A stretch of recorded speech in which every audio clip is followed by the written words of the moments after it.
Hello again, everyone. Thank you for joining us for what is, I consider, objectively the single best podcast on the planet and probably in all of human history that was and is to come.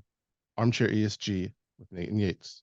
I'm Rob Yates, Director of Communications for OWL ESG, and with me, as always, my partner in crime, Nate Najaro. Mr. Najaro, how's it going? Doing all right. How are you?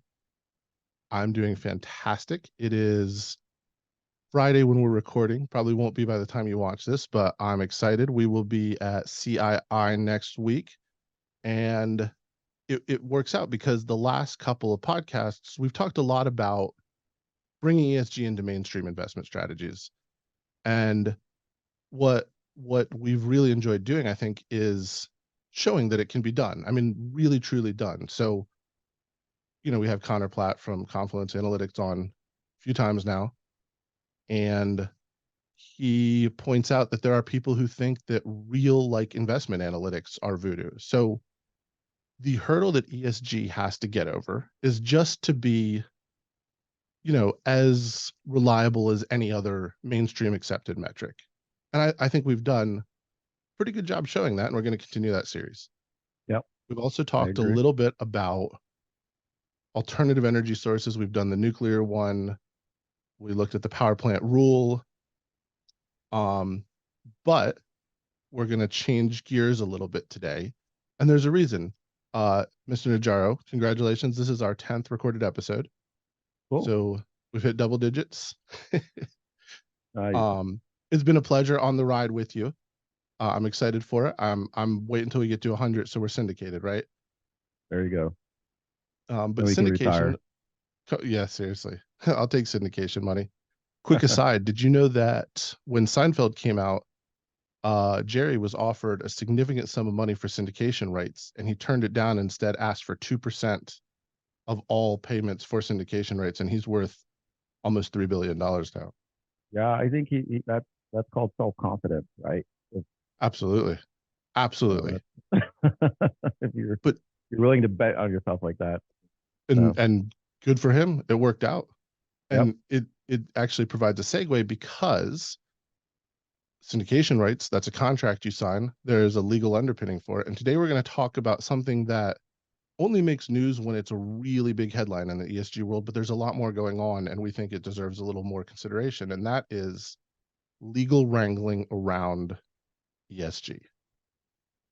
Yep. So, we have the executive branch, the legislative branch. The legislative branch tends to make the rules. You have a regulatory regime that implements and interprets the rules, an executive branch that ostensibly enforces the rules and influences the way they come together.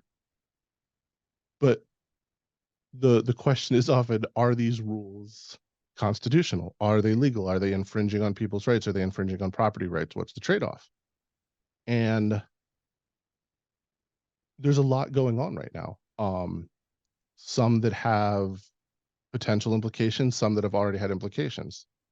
So the first one we talked about already was we've discussed two of the big ones recently. Obviously, West Virginia versus the EPA, drove a significant delay for the EPA to issue its rule on power plants. We've written and talked about that previously, major implications. But the first one that just happened that I want to get into and sort of see what your thoughts are on it. So the Students for Fair Admissions versus the President and Fellows of Harvard College, and the sibling one that went up in front of the Supreme Court at UNC, North Carolina, University of North Carolina. And it essentially, the Supreme Court found that using race as a factor in an admissions decision was unconstitutional. Um, Yeah. Mhm. go ahead, go ahead. No, this is an interesting one, and I am by by no standard a legal scholar, a lawyer, or any of that. And what's so interesting to me is, and we'll get into this in your article, is how it's being fought at the state level, right? Because there's not really federal. It comes to ESG comprehensively. There's really no federal law as of yet. I know the SEC is looking into putting out guidance, but like you just said, we there's no real that I understand, and put it in the comment if I'm wrong, or push back from a federal standpoint. So now, um, people are going in and looking at, at the state level. In this case, they're saying it's unconstitutional.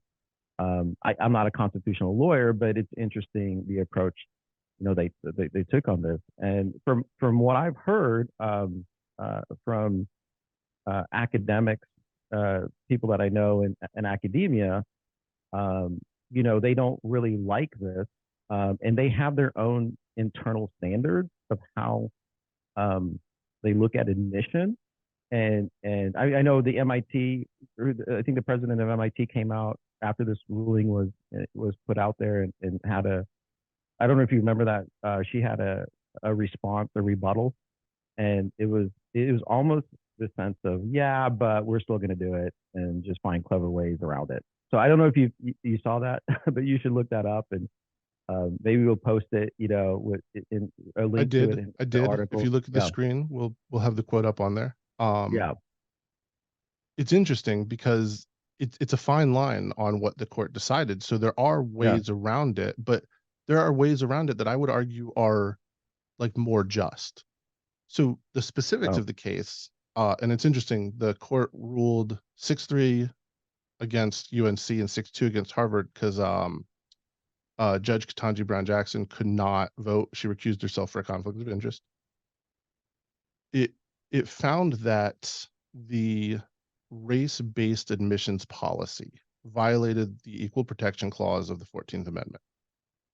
And in particular, what the court found was the problem, and I'm going to read a quote from the ruling here, that the admissions committee begin with a review of quote unquote how the breakdown of the class compares to the prior year in terms of racial identities, and would then track how each class is shaping up relative to previous years with an eye specifically towards achieving a level of racial diversity. So the prior case was Grutter versus, it's either Grutter or Grutter, I don't know actually, versus Bollinger. I'm just reading it, but that had stated that affirmative action is an okay component of college admissions policies. The court did not overturn that. They more sort of found that that had run its course and it was no longer necessary and no longer legal. What is particularly interesting about this case is it now opens up, at least to some degree, challenges to corporate DEI policies. hmm, yeah. Um, Now, there's a big caveat. Universities get a lot of Federal government money. funding, right? That's exactly what I was going to say. Is if you're not getting government money, then why do you care? And outside of the reputational aspect of it, or your brand, yeah, the brand management. But that's exactly right. Um, it's just one of those things that, I think it, the U.S. is based on meritocracy as best as we know how, right? That definition, nothing's pure, Yep. um, uh, purely implemented, right? You have what we think we should do and how it really works out, and all the snags along the way. I am particularly not, haven't really been following this too closely in terms of the DEI or this particular case, but I do understand the arguments on both sides, right? You really just want to admit the best students based on merit, right? And um, and part of what, um, is interesting too, because I have a senior who's going into college, right? And so we're doing a lot of, applications right now, a lot of sitting in, these webinars, with the financial teams at, colleges and universities. And what's interesting, there was a comment that was made, from an Ivy League school in North Carolina, that said, what we're seeing is a lot of, minorities will not even apply because they don't think they can get in, or if they get in, they don't think they can afford it, right? And so there are a lot of other things that are playing into this. And one of the things they said is what we're trying to do is get minorities to even apply. so we can have, take a look at it. Harvard, I'm not sure, but it was just fascinating to go. It's not just race; it's who's applying, right? And looking at that pool of people, right? Because the more diverse candidates apply, the better you are looking at level meritocracy across the board and smoothing that out. But the other thing is financial. It was very fascinating sitting there and go, wow, they're really trying to level the playing field financially. We want people to pay. What they said was, it's not your willingness to pay, it's your ability to pay that we're looking at, right? So whether your parents make under, 60K to 150K plus, we just want a fair playing field. And this is financial; it's nothing to do with race. And so they have their um, what do you call it, methodology around that. And so there's all these factors that are in play that sound good, but then when you try to implement it, and people game the system, methodologies are there to be gamed. And so some of the questions that came from parents, I was like, oh, you're trying to game the system, Yep. so you Yep. don't look like you have as much money as you do because you want some of that endowment money. And so, we'll see. I think there's going to be challenges to circling back to corporate America, but corporate America, in my opinion, is a different beast. They're not taking federal funds for the most part. I mean, they might be, taking some federal grants for whatever, to get going, or some So energy things. But I think it's not going to be as pronounced, in my opinion. I could be wrong, in corporate America as it is in public universities.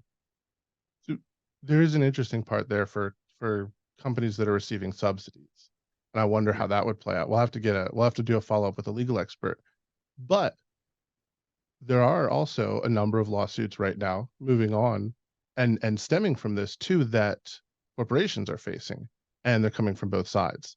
Yeah. So what is interesting to me about this case, well, these two cases, UNC and Harvard, are that it does open the door, and in particular there have been several lawsuits, I think four, particularly one in against I want to say American Airlines, but I will put it up there, and I'll put an emoji making fun of myself if I got the company wrong. But it's going after their retirement plan department, saying that the implementation of ESG practices is actually a dereliction of the fiduciary duty to drive value for the potential retiree. Um, and that stems from the whole ERISA rule, the word pecuniary versus fiduciary. Does ESG violate the pecuniary rule, which I personally think is stupid. If you don't want your retirement funds invested in a company that, say, like, sells people, that's under the umbrella of ESG. It's Mm-hmm. really sort of a balance. And where the balance gets really interesting is there's a lawsuit in the UK suing Royal Dutch Shell for their directors specifically for not adjusting to climate risk in their strategic planning. And what's interesting about this lawsuit, and I haven't read the whole thing, but on a quick glance, my understanding is it doesn't even take a stance on the impact of climate change or other ESG factors. It Yeah. simply says that regulation around this is coming, changes are coming, and you are not adjusting your strategy effectively or quickly enough to responsibly steward the company. Yeah, I don't know about going after directors personally. I'm not that's a line that I don't know. It's one of those things where, is it meant to scare people into Well, it doing never exactly? works. Yeah, it you want to be able, yeah, go if you want to go after the corporation or the organization, that's one thing, but going after directors is going to have unintended consequences of um I think, hiding things, and not getting the directors that you need on the boards for fear of legal action, right? So you can have somebody who's moderate, who really wants to work towards lowering GHG emissions, right, over time. And then you can have activists that say, no, you must do it, in this shortened timeline. And I think it's going to drive away the reasonable middle. That's that's wants to work on this type of thing. So yeah, I'll be watching that closely. I don't know what your thoughts are on that, but would you become a director of a company if you were open to that type of personally open to that type of Here's legal, you the know, it's also so, working at ISS, we did a lot yeah, of these director and officer indemnification policies. The yeah, directors are really not in danger of anything, but shareholders' value is. yeah, Where I think the lawsuits really tend, like they have to be a last resort, is that what they do is shut down effective communication. So you can't engage and work with a company to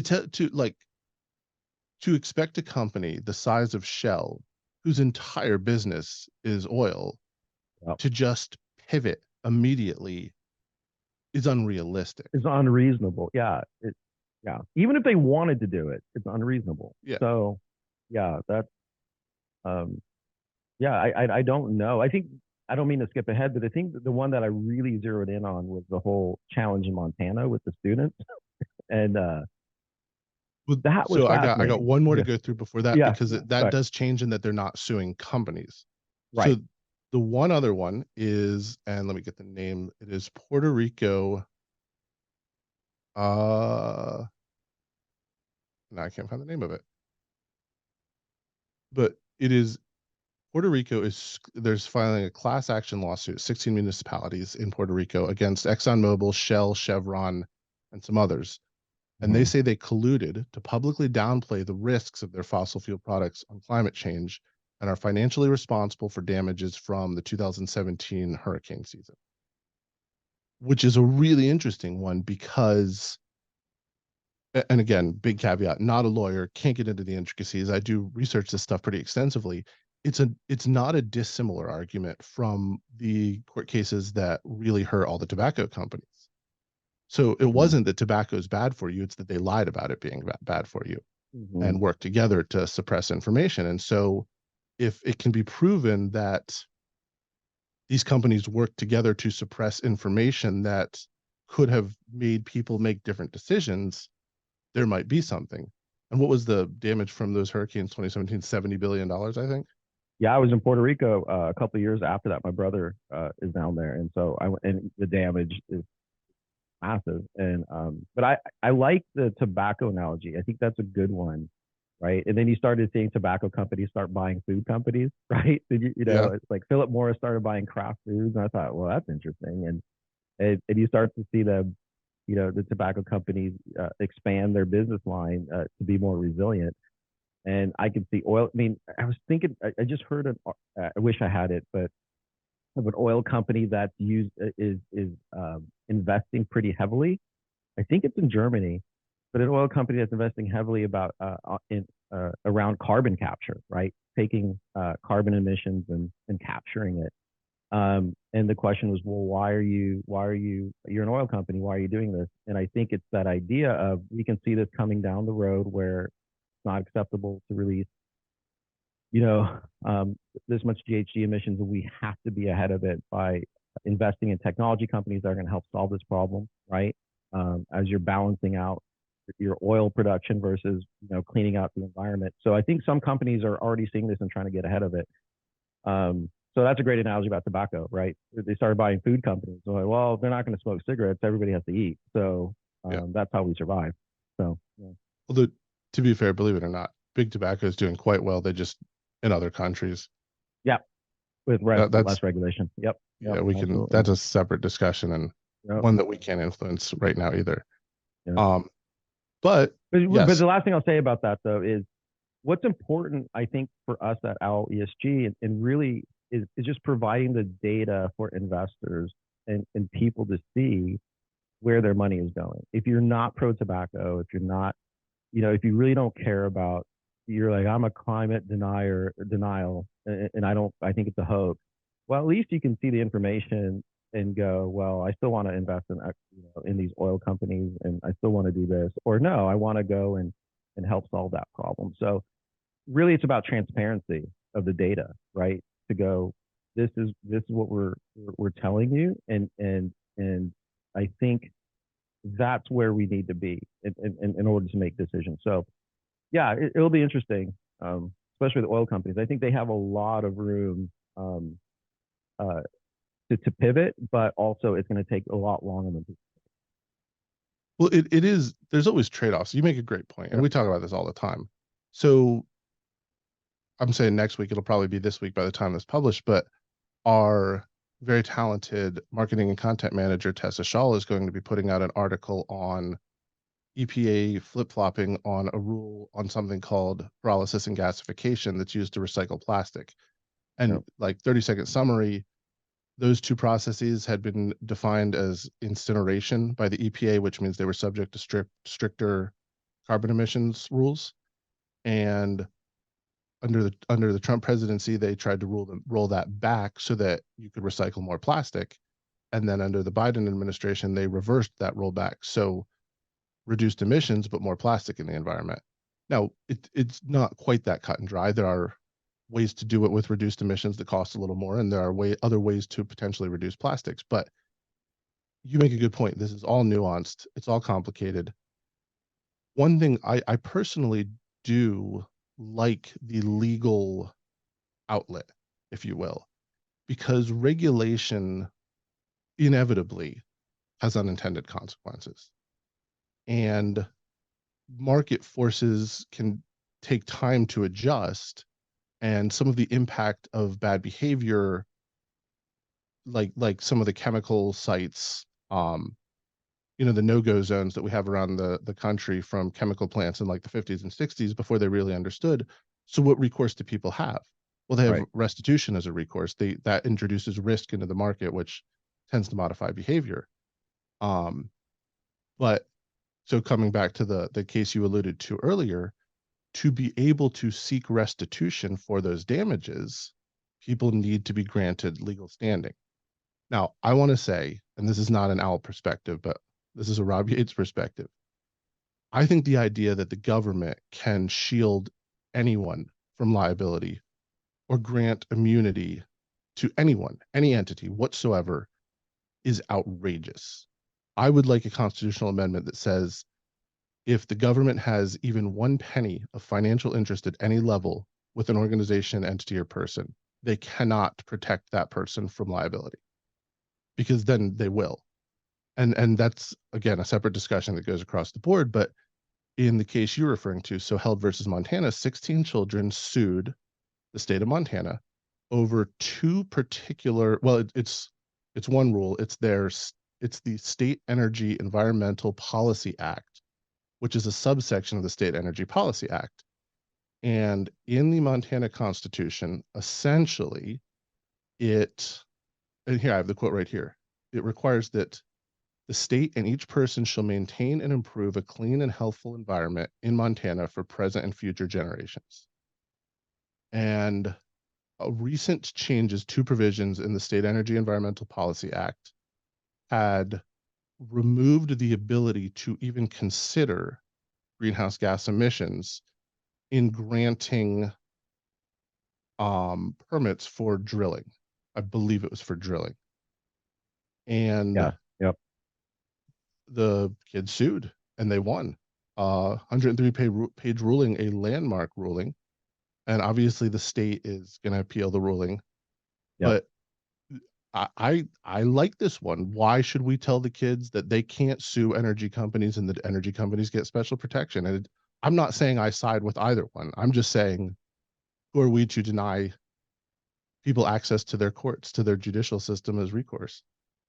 Yeah. And I think that's where I fall too. That's why I thought it was interesting. And I'm glad you put that quote in the article because I thought, well, it says shall maintain and improve a clean and healthful environment.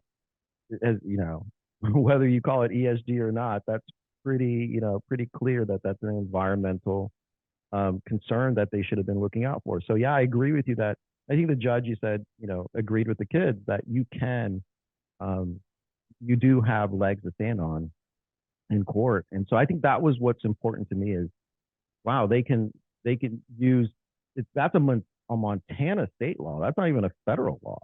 Not So just a law, it's a part of their constitution. Constitution, right? Yeah, and so it's. I think this is one of the better examples that I've seen, and really, it's an interesting precedent to see what happens. But I agree with I agree that the government not shielding these oil companies was the right move, and let it play out in court, and see what happens. But no. Now, this has opened up a couple more cases, and there's two in particular, and there's one in Hawaii. And I need to really read some opinions on the case, but I looked at the case and I kind of disagree with this one. So, children in Hawaii are suing the state's Department of Transportation for the DOT's failure to reduce fossil fuel consumption and related greenhouse gas emissions as a state entity. The state attempted to have the lawsuit thrown out, and the judge ruled against them, so the lawsuit's going forward. My problem with this is it asserts the absolute sort of like standing that the Department of Transportation's job is to reduce greenhouse gas emissions. And I think that, looking for ever more sustainable and cleaner ways to promote transportation, fine. But simply that it's your job to reduce greenhouse gas emissions. Well, they could ban cars. I mean, Mhm.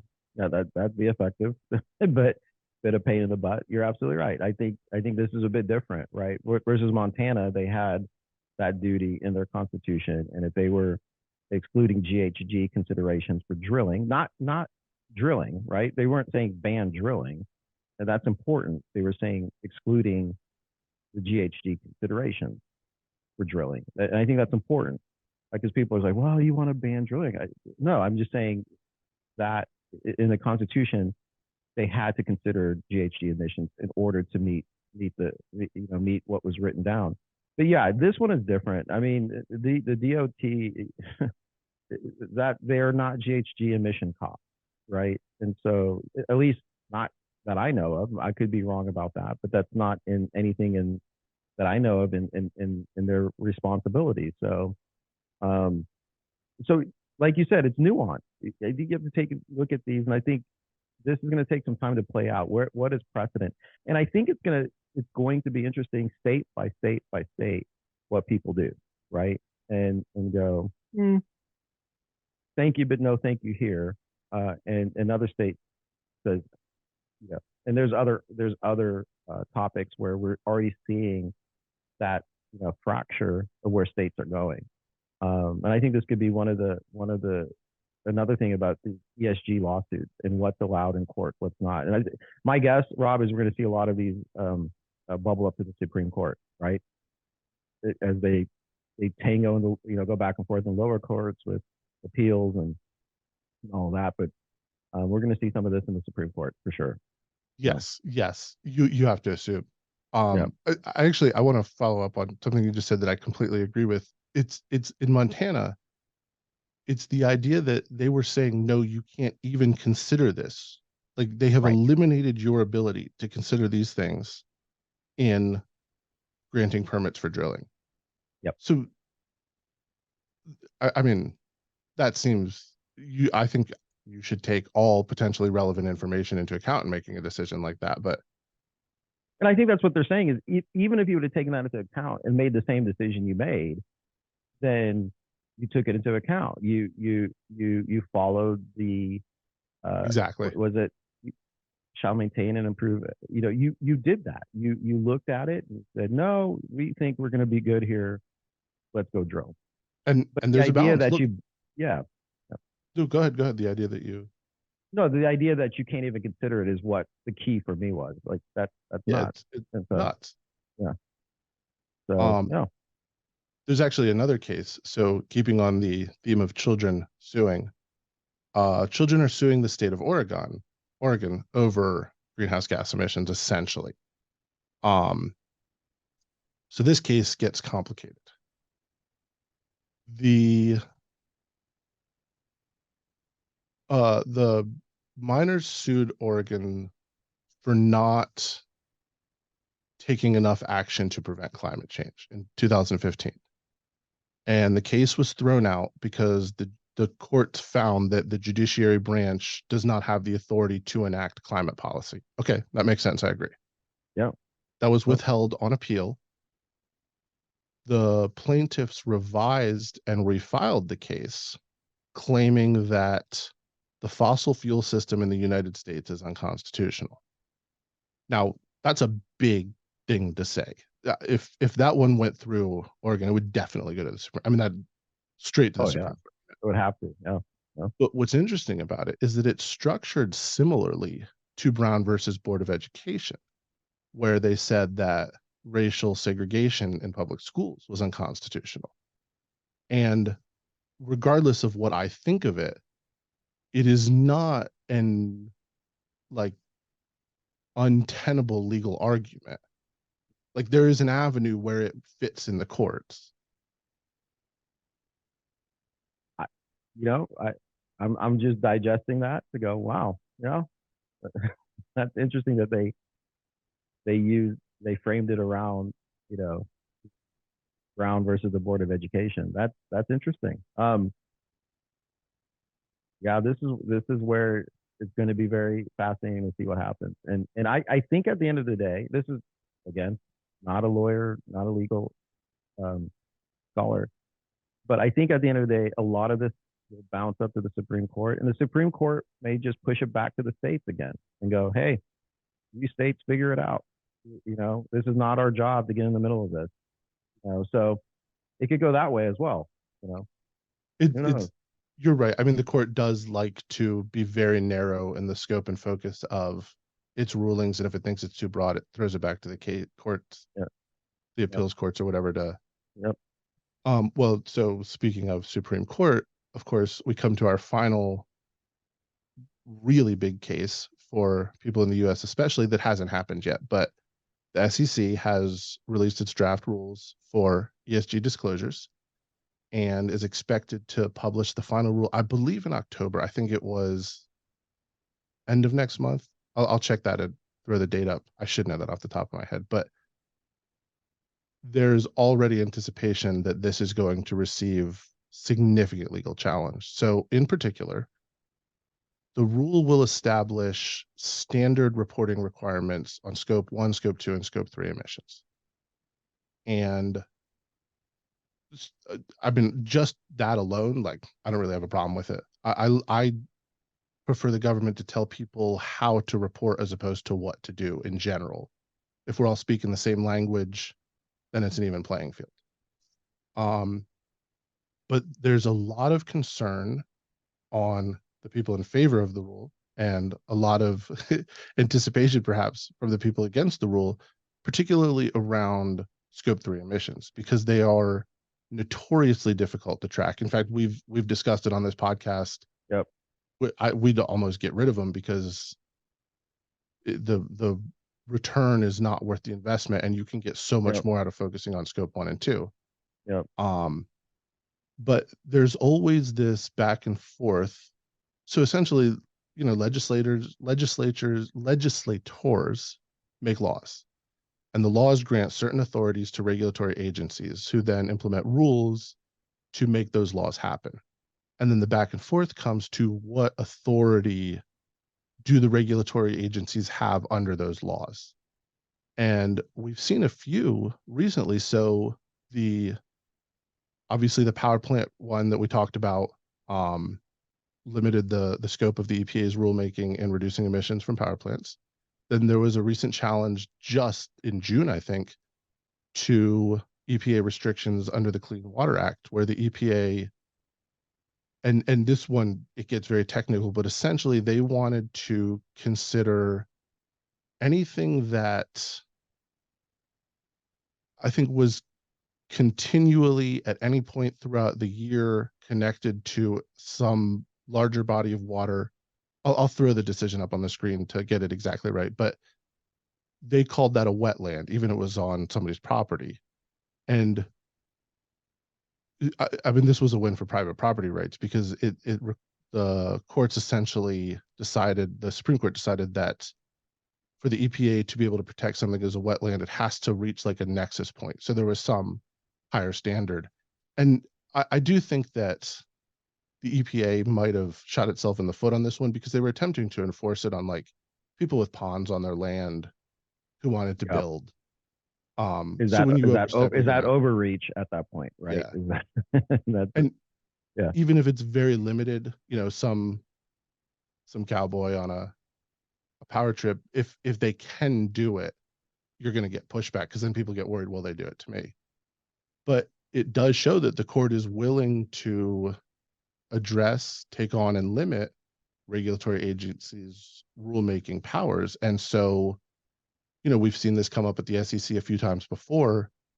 This one, particularly in this climate, hyper politicized, hyper polarized, you're either pro ESG or anti ESG. We're not allowed to have a nuanced discussion in the public sphere.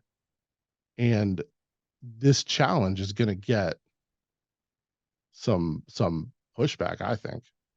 No, and that's the question and that I want to throw out there. But what is the SEC's latitude in rulemaking if there isn't a specific law, right? Because the legislature is what they make the laws and they give the regulatory um, bodies the mandate to enforce those laws, right? To regulate the laws on the book, right? We're seeing this with crypto in the SEC, right? All these lawsuits, um, all these actions in the SEC. What rules or what laws are these people breaking? There's nothing there. So until there's something there, you're trying to you're trying to create laws by legislating or by regulating, right? Yes. It's law creation by regulating, not by legislating. And I wonder if this is what's going on here when I see that, oh, they're going to have disclosure rules later this year. Well, what are those rules? What law or what legal mandate are those rules um, based on? And I don't know. I don't know if you have an answer or your thoughts around that. That's the only thing that I A see little that bit. opens up the door to all these, all these. There's gonna be it's gonna be contested, I think, because of that. But I could be wrong. I'm just thinking out loud. So outside of our far too powerful security surveillance state, the SEC is one of the most powerful three-letter agencies, government agencies, within the scope of what it can do. And it's interesting you mentioned crypto. What the SEC is trying to assert authority over in crypto, they want to call it an equity. Right now, if you own any sort of cryptocurrency, any coin, it's property. It's almost the same as buying a painting or a house. It accrues value, you're taxed on it that way. Yeah, they call it crypto assets, right? Yes, Versus yes, is really more of an asset than a currency. Yeah. exactly. Mm-hmm. If it becomes an equity, then the SEC has a lot of authority to regulate it the way Correct. they do stocks, traded stocks. Um, for the reporting requirements, where it gets into a gray area, I think, and again, like I keep saying, I'm not a lawyer, nor would I want to be. uh, it seems like a job that comes with a lot of headaches, but the scope one and scope two emissions are almost certainly within the boundaries of what the SEC can require reporting on. They're allowed to standardize reporting requirements. Okay. Mm-hmm. Scope three requirements are far more nebulous. Like, what constitutes scope three? So emissions from suppliers, essentially, and vendors. Well, that's huge. And like, is scope four emissions from those, or is scope four something else? I mean, we actually just put an article, I'll throw the link up if you're interested in what scope four emissions are. But it gets very broad. How far do you have to trace it? What are the expectations? Are you liable for not catching something if your supplier doesn't properly report emissions? What if you have a supplier in um I'm trying to think the country where the Himalayas are, where Mount Everest is. Nepal. Yeah, Nepal. Sorry, Mm-hmm. I can never think of that country's name. It's a beautiful place. I've been there, but it's there's actually a lot of goods relatively for the size of the country produced in Nepal that come into the US because of their income status. They get special tax breaks and tariff breaks. Are you, as a company, liable for not reporting emissions from a vendor in Nepal? And I really don't know. I'm throwing this out there. This isn't a gotcha question, but if something like that, if that possibility remains open, that's where you're going to see people panicking about And this. I think that's what's important. So if you think about uh, anti-money laundering laws, right, or corruption laws, or corruption enforcement, or regulatory. that comes from the Foreign Corrupt Practices Act, right? There's a there's a legal statute from the government called the FCPA, in Yep. which regulators can look back to and go, hey, we're regulating based upon the law, right?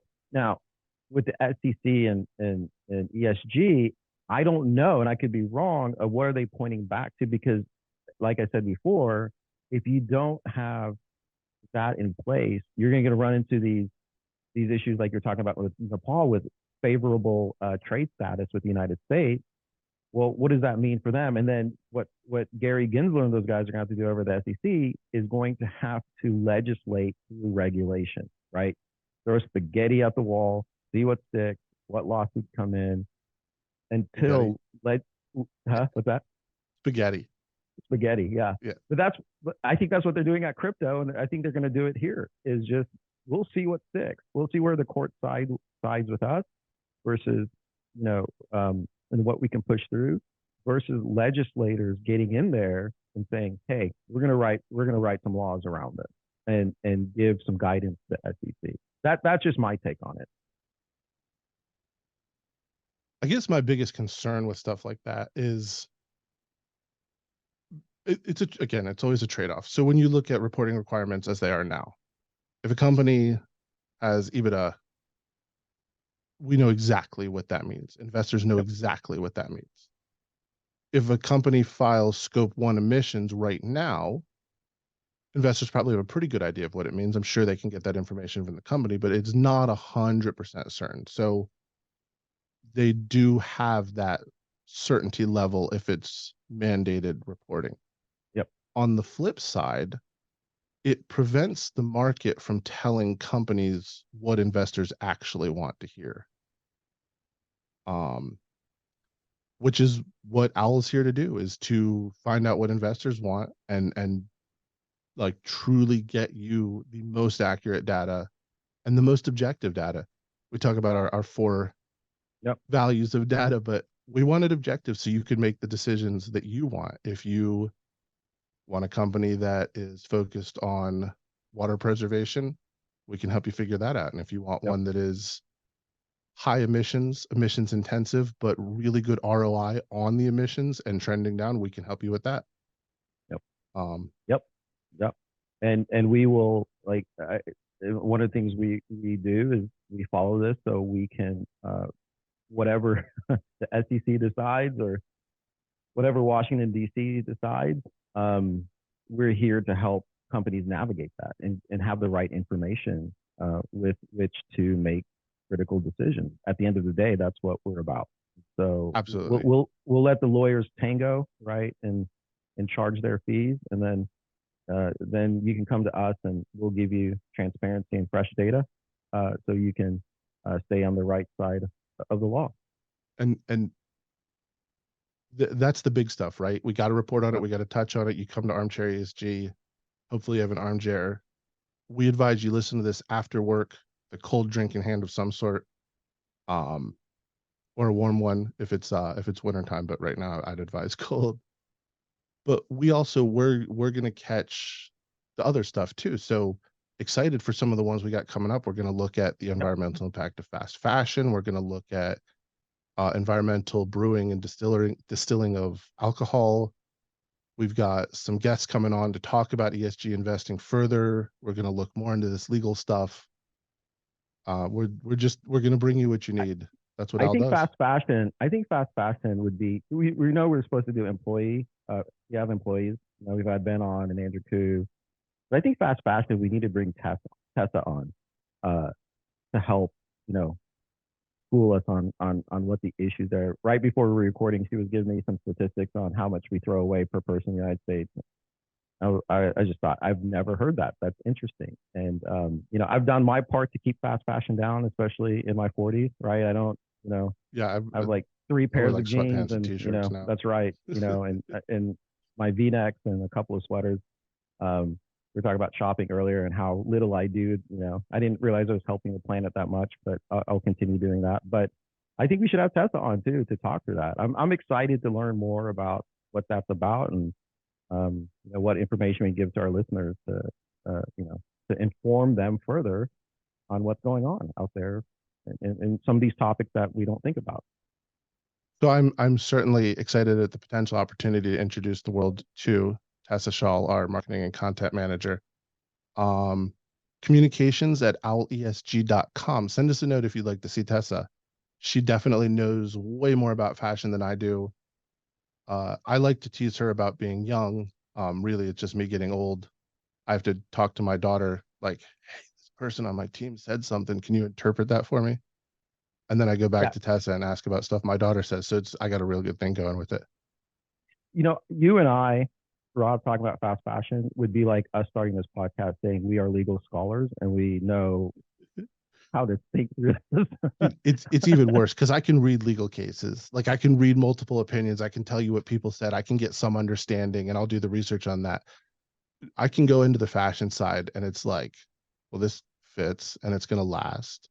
And my wife's not giving me dirty looks for walking out the door, and I guess it works. Yeah. Um, Well, and like I was saying before, I was ordering some slacks because it's my once a year refreshing of clothes, and I was amazed on the site that I was using that they offered, hey, do you want recycled polyester or just the regular purchase? And when I got the pants, there's no way I could have told, I would have known that it was a recycled polyester. So it's really interesting to see those options. And maybe it's been there for a while, but don't roast me. I don't shop that much online for clothes, so I could be, it could be a new thing. It's a new thing for me. So we'll go with that. but that's what we're here to do. That's Leave right. no stone unturned, right? That's Truly right. transforming the way ESG data is gathered, researched, analyzed, and applied. And that can be data from corporations directly. That can be data that we find out in the world, like the environmental impact of distilleries and how we can reduce that, or how significant the fashion industry can affect the environment around it, and ways to Yep. address that, and who's doing things about it. Just lots of exciting stuff coming up. Starting with the Council of Institutional Investors next week. That's right. Very much looking forward to seeing you there. And hopefully we will be able to get in a live episode from there and chat with some people at CII. So with that, Nate, thank you as always. Yeah. I like Absolutely. to Well, have I like have a great weekend and safe travels. I like to open and close with an as always. Have a All right, wonderful week. Talk interrupt to y'all soon. Yep. Bye. Bye.